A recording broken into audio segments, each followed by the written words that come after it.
Hello, Namaste. Myself Rohini Mirgu talking about univariate analysis using R. This video is divided into two parts. So this is part 1, univariate analysis using R. At the end of this video, you will be able to explore univariate analysis. You will be able to compute univariate frequencies and statistics using R Studio. Univariate. What is uni? Uni means one and variable indicates a variate indicates a variable. Univariate analysis is the form of analysis that involves a single variable. In the practical settings, univariate analysis means the analysis of a single variable or a column of the data set or the data table. What are the different univariate analysis? There are three types of univariate analysis. One is univariate frequencies, other is univariate statistics, third is univariate visualization. In the univariate frequencies, the frequencies can be calculated as the absolute frequencies or can be relative frequencies, and also there is a cumulative frequency, there is cumulative absolute frequency and cumulative relative cumulative frequency. And in the univariate statistics of the data set, we can find out minimum, maximum, average, median, mode. Median is same as the second quartile, and first quartile, which is also called as lower quartile, third quartile, which is also upper quartile. Then univariate visualizations. In the visualization, there can be a bar chart, pie chart, line chart, histogram, area chart, and the box plot. So number of other visualizations, number of other statistics are also there. As I am restricting this video for univariate analysis, only these many are mentioned here. As I am restricting my video for univariate analysis, I have shown only univariate statistics, univariate visualization and univariate frequencies.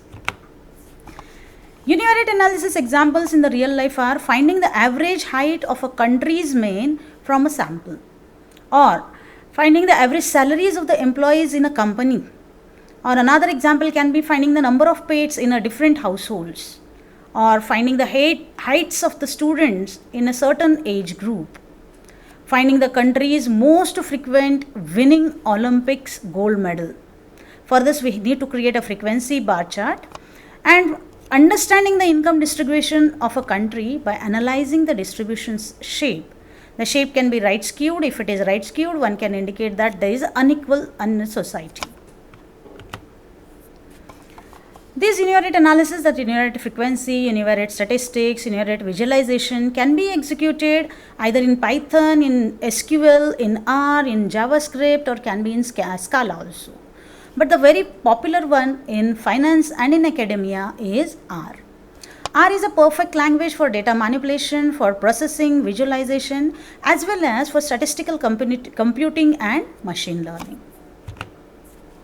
R refers to a programming language used for statistical computing environment, and R is a powerful and widely used language and environment for statistical computing and graphics. R provides wide variety of statistical and graphical techniques, including linear and non-linear modeling, time series analysis, classification, clustering, and many more. And R Studio. R Studio is an integrated development environment, which is IDE of R. It provides a user-friendly environment for writing, executing, and debugging the R code. R Studio offers various features such as code editing, debugging, data visualization, package management, etc. This makes it easier for users to work with R efficiently in the R Studio. What is R and what is R Studio? Can you reflect on this? So in summary, I can say R is the language, syntax used to write scripts and programs for statistical analysis in R, whereas R Studio is an IDE, integrated development environment, that provides a convenient environment for writing, executing, and managing the R codes. How to install R and R Studio? So for that, very simple steps are there. The R is a freeware software, so one can go for a CRAN website, cranrproject.org. One can click here and then can download R for the different platforms that you are using. Whichever platform you are using, I have installed R for Windows. Then click on install button of R for the first time and follow the steps, and R can be installed very easily. Once R is installed, one can go for this link for installing the R Studio and download the studio, download R Studio, follow the steps, and can install R and R Studio. If you want the detailed explanation, you can visit this link regarding the installation. So editor window where you can start with new R code, you can write the code, can run it. In R console you can execute the commands, and in workspace and history you can see the whatever executed in the console, that history can be seen here, and in the different variables that you have created, that can be seen in the workspace, their values can be seen in the workspace, and plots and files are available in the fourth window. R window will look like this. So once you install R window, this window will be observed. So let us start R Studio for univariate analysis. You need to click here. You can go for R 4.3.2, which I have installed here. It will show this window. And then I go to R Studio. R Studio will be opened like this here. This is the default view. The windows which I have shown are here. This is the console, R console. This is R editor. This is workspace. This is the plots and files. So here I can start my program, writing the program by opening on the clicking on the plus sign and R script, which will open the new file untitled. So this is the new R file where I can write the code for determining the frequencies. So let us start with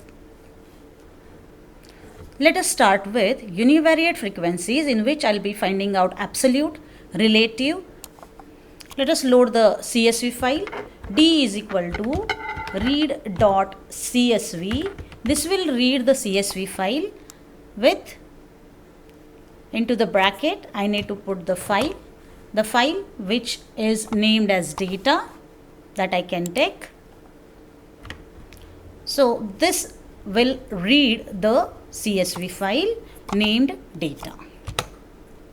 Next, what I want to do is I want to find out the frequency variable which I can access. This is absolute frequency which I can find out, and table is the command with which I can access it, and D $weight will access the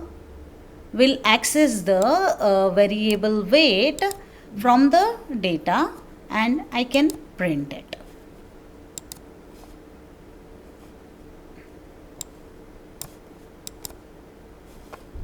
So you can see the frequency is printed here.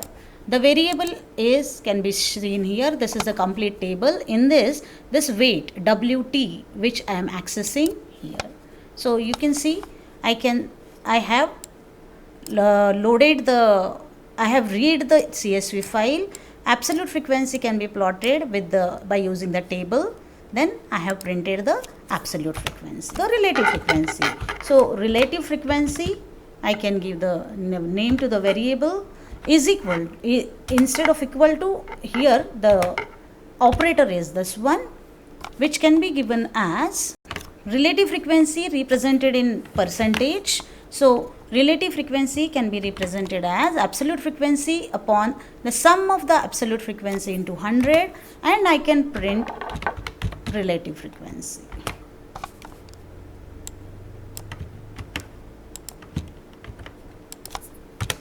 And if I run this code, I can run partially also, so it shows me in percentage relative. For finding out the cumulative frequency, I can use the function CumSum.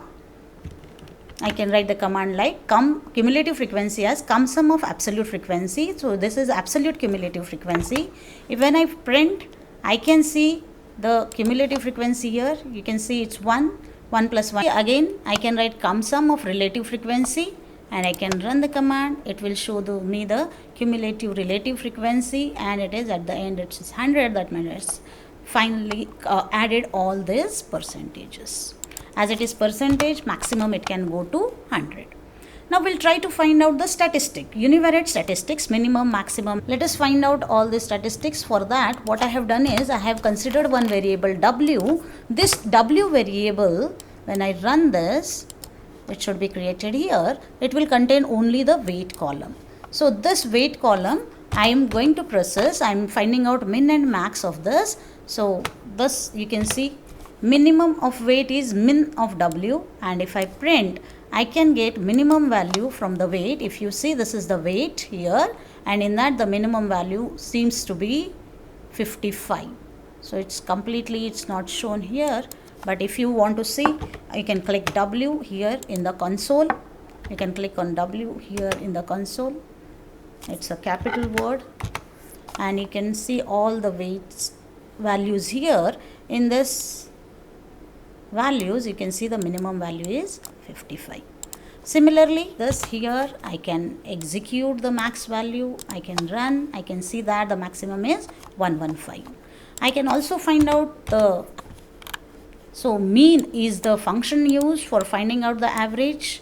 If you run, same way I can find out the quartiles, first quartile, second quartile, third quartile, which is at 25%, 50% and 75% respectively. For that the function used is quantile is the function used for this.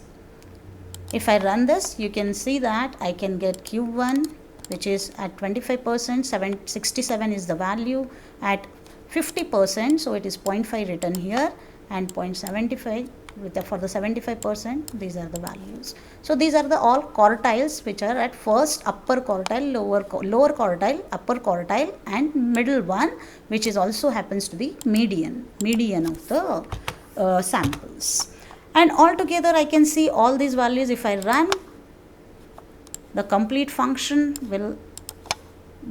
program will get executed, and I will get all the values such as the frequency, absolute frequency, relative frequency, cumulative, relative, cumulative, absolute.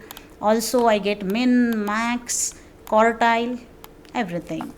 But the same thing I can do with a single function like summary of the data. The data is D in my case.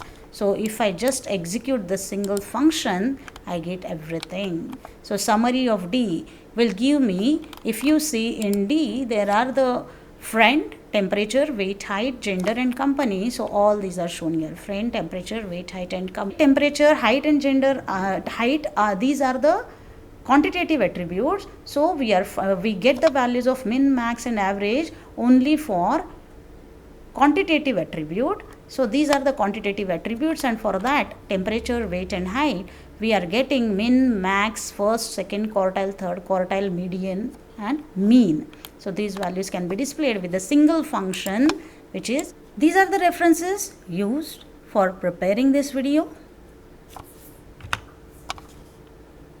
Thank you.